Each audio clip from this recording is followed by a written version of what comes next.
Um capitão refere: Eu era capitão de infantaria, e um dia no campo de batalha havia um terrível fogo. Cerca a mim via um frei, pálido, de olhos vivos e belos, que não tinha o distintivo de capelão e que me chamou, dizendo: Capitão, afaste-se desse lugar, venha aqui. Vou até ele e nesse momento, no lugar onde eu estava anteriormente, explodiu uma granada, que abriu uma grande cratera. Se eu houvesse estado ali, haveria voado pelos ares. Quis agradecer ao Frei, mas já havia desaparecido. Outro colega, nesse mesmo dia, me contou que um Frei lhe havia salvado também de um grave perigo de vida, e o mesmo disseram alguns outros soldados. Entre eles havia um que disse que era o Padre Pio, o santo do convento de San Giovanni Rotondo, que se fazia ver nos campos de batalha. E eu, por curiosidade, mais que por fé, vim a ver se o Frei que me havia salvado era ele, porque tinha sua figura bem gravada na minha mente. Agora que o vi, podem imaginar minha surpresa e a gratidão que sinto por ele. Sou feliz de lhe haver podido agradecer pessoalmente e de lhe beijar suas mãos sagradas.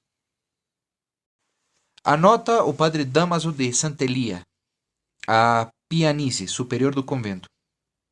Diversos pilotos da aviação anglo-americana de várias nacionalidades, ingleses, americanos, polacos, palestinos, e de diversas religiões, católicos, ortodoxos, muçulmanos, protestantes, judeus, que durante o Segundo Conflito Mundial, depois de 8 de setembro de 1943, se encontravam na zona de Bari para cumprir missões em território italiano. Foram testemunhas de um fato clamoroso. Cada vez que, no cumprimento das suas missões militares, se acercavam à zona de Gargano, cerca de San Giovanni Rotondo, viam no céu a um frei que lhes proibia jogar ali as bombas. Foggia e quase todos os centros da região da Puglia sofreram repetidos bombardeios, mas sobre San Giovanni Rotondo não caiu nenhuma única bomba. Deste fato foi testemunha direta o general da Força Aérea Italiana, Bernardo Rossini, que então formava parte do comando de unidade aérea, cooperando em Bari com as forças aliadas. O general Rossini me contou que, entre eles, falavam desse frei, que aparecia no céu e que fazia que seus aviões voltassem atrás. Todos os que o ouviam se riam incrédulos, mas como o episódio se repetia, e com pilotos diversos, interveio o comandante-geral, em pessoa. Tomou o comando de uma esquadrilha de bombardeios para destruir um depósito de material bélico alemão que estava precisamente em San Giovanni Rotondo. Todos estávamos curiosos de conhecer o resultado daquela missão. Quando a esquadrilha retornou, todos fomos de imediato a pedir informação do que havia ocorrido. O general americano estava desconcertado. Contou que apenas chegaram cerca do povoado, ele e seus pilotos viram surgir no céu a figura do Frei, com as mãos levantadas. As bombas se soltaram sozinhas, caindo nos bosques, e os aviões deram meia volta sem nenhuma intervenção dos pilotos. Todos se perguntavam quem era aquele fantasma a quem os aviões lhe obedeciam misteriosamente. Alguém disse ao general que em San Giovanni Rotondo havia um frei com as chagas, considerado um santo, e que, quiçá, podia ser ele. O general incrédulo disse que apenas fosse possível iria a comprovar. Depois do conflito, o general, acompanhado de alguns pilotos, se acercou ao convento dos capuchinhos. Apenas entrou na sacristia, se encontrou com vários religiosos, entre os que reconheceu de imediato a quem havia obedecido os aviões. O padre Pio se lhe acercou, pondo-lhe a mão nas costas, lhe disse: Assim que és tu quem queria acabar conosco. O general se ajoelhou diante dele. O padre havia falado como de costume em dialeto de Benevento, mas o general estava convencido de que havia falado em inglês, um inglês perfeito. Os dois se fizeram amigos e o general, que era protestante, se converteu, fazendo-se católico. O padre Pio visitou também, em bilocação, ao cardeal Luís Stepinac, da Croácia, ao cardeal Wyszynski, da Polônia, e ao cardeal Midzensky, da Hungria. o Marquês Bernardo Patrizzi refere que ele conhecia o Padre Domingo, um americano que lia ao Padre Pio as cartas que chegavam escritas em inglês.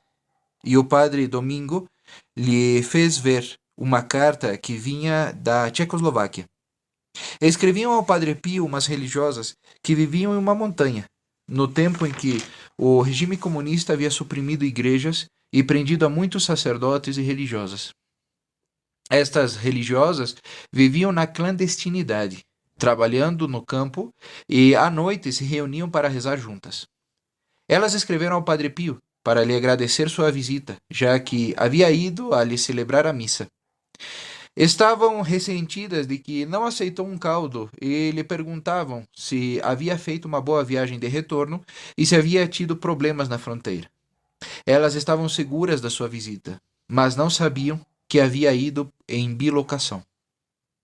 Angelo Battisti declarou da sua parte que um dia um sacerdote húngaro, em 1956, em pleno regime comunista da Hungria, lhe disse que o secretário do cardeal Midjenszty, que estava na prisão em Budapeste, lhe havia referido que o Padre Pio havia estado na prisão consolando ao cardeal, quem desejava celebrar a missa na prisão, e lhe havia levado até a mesma prisão todo o necessário para celebrar a missa, e havia regressado tudo ao terminar.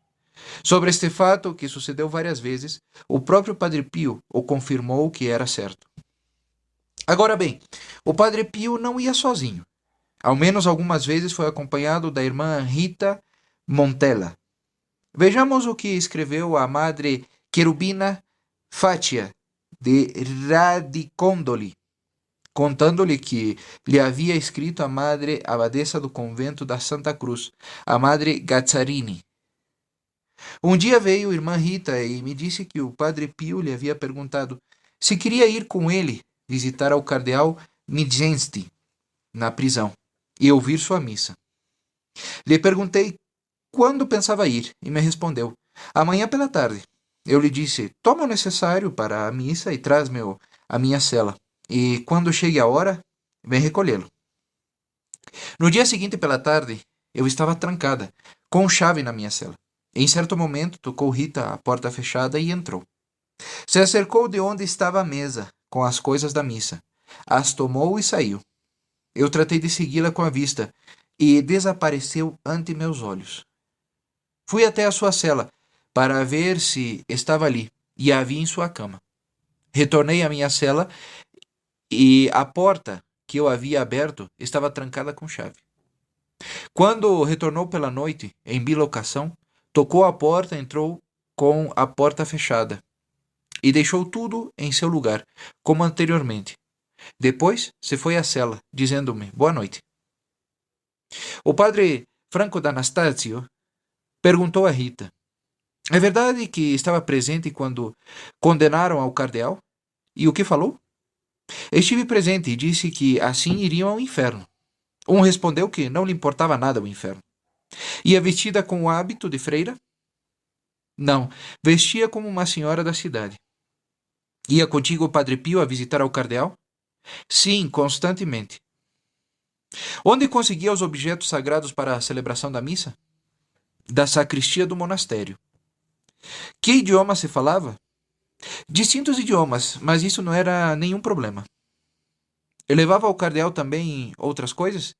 Às vezes levava a ele café. E se pedisse confirmação dessas bilocações a ele pessoalmente? Não diria nada, porque está obrigado a manter o segredo. O padre Teófilo, para verificar as viagens da irmã Rita à prisão, onde estava detido o cardeal Midjenszty, lhe pediu que, em uma das suas visitas, pedisse ao primado da Hungria que lhe entregasse um cartão ou uma carta para enviar ao Papa. Tudo foi realizado em pouco tempo. Quando retornou para ver a Rita, o padre Teófilo recebeu uma carta com a imagem da Virgem com o menino Jesus. No reverso, havia escrito em latim um agradecimento a Deus e uma petição de bênção a Pio XII.